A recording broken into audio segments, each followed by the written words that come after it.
और अब बारी है आपको अवध जिले के अहम सीतापुर की सिधौली सीट के पिछले यानी कि 2017 के नतीजे के बारे में जानकारी देने की। 2017 विधानसभा चुनाव में सीतापुर की सिधौली सीट पर करीब 71% मतदान हुआ और बसपा से डॉक्टर हरगोविंद भार्गव इस सीट से विधायक बने।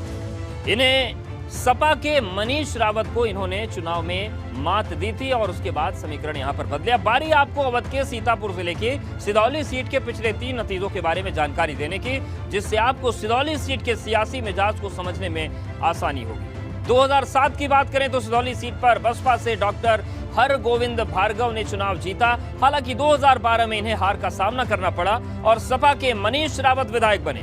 वहीं 2017 में समीकरण फिर बदले और डॉक्टर हरगोविंद भार्गव फिर से बसपा विधायक बने, जो फिलहाल हाथी की सवारी छोड़कर साइकिल पर सवार हो गए हैं। तो ये चुनावी इतिहास हमने आपको बताया और अब बारी है आपको सीतापुर की सिधौली सीट के उन सियासी कद्दावर चेहरों के बारे में जानकारी देने की, जो कि आने वाले विधानसभा चुनाव में मजबूत दावेदारी पेश कर रहे हैं और अपनी जीत का दम भर रहे हैं। और इस लिस्ट में पहला नंबर आता है मौजूदा विधायक डॉक्टर हरगोविंद भार्गव का, जो कि बसपा छोड़कर सपा में शामिल हो चुके हैं।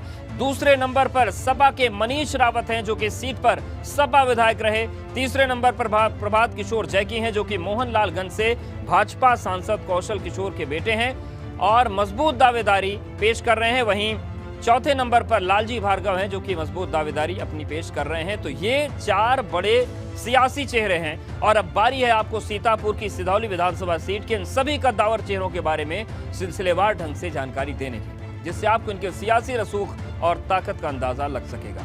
इस फहरिस्त में पहला नंबर आता है मौजूदा विधायक डॉक्टर हरगोविंद भार्गव का। डॉक्टर हरगोविंद भार्गव 2017 में इस सीट से बसपा से चुनाव जीते और मौजूदा विधायक हैं। डॉक्टर हरगोविंद भार्गव इस सीट पर 2007 में भी बसपा से विधायक रह चुके हैं। वहीं मायावती ने डॉक्टर हरगोविंद भार्गव को बसपा से सस्पेंड कर दिया और उसके बाद ये सपा में शामिल हो गए। 2022 के लिए चुनाव के लिए समाजवादी पार्टी से दावेदारी पेश कर रहे हैं। अब बारी है आपको सीतापुर की सिधौली सीट के दूसरे बड़े सियासी चेहरे से परिचित करवाने की, जो कि इलाके में समाजवादी पार्टी का चेहरा है और ये हैं मनीष रावत। मनीष रावत सीतापुर की सिधौली सीट पर 2012 में सपा से विधायक रहे।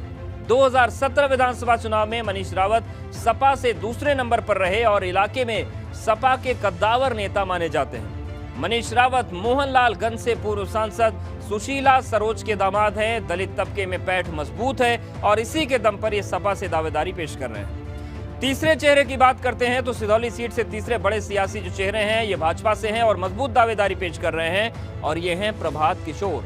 प्रभात किशोर मोहनलालगंज सांसद और केंद्रीय मंत्री कौशल किशोर के बेटे हैं, जिनका इस इलाके में बड़ा सियासी रसूख है।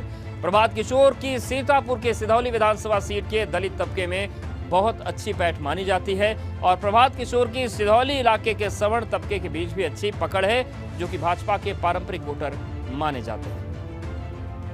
और अब आपको सीतापुर की सिधौली विधानसभा सीट के चौथे बड़े सियासी चेहरे के बारे में जानकारी देते हैं, जो कि बसपा से दावेदारी पेश कर रहे हैं और ये है लालजी भार्गव। हरगोविंद भार्गव के पार्टी छोड़ने के बाद लालजी भार्गव सिधौली सीट पर बसपा के बड़े चेहरे के तौर पर जाने जाते हैं। लालजी भार्गव की सीतापुर की सिधौली सीट के दलित तबके में मजबूत पैठ मानी जाती है। लालजी भार्गव को बसपा ने सिधौली सीट का प्रभारी बनाया, जिसकी बदौलत ये भी 2022 के लिए बसपा से अपनी मजबूत दावेदारी पेश कर रहे हैं।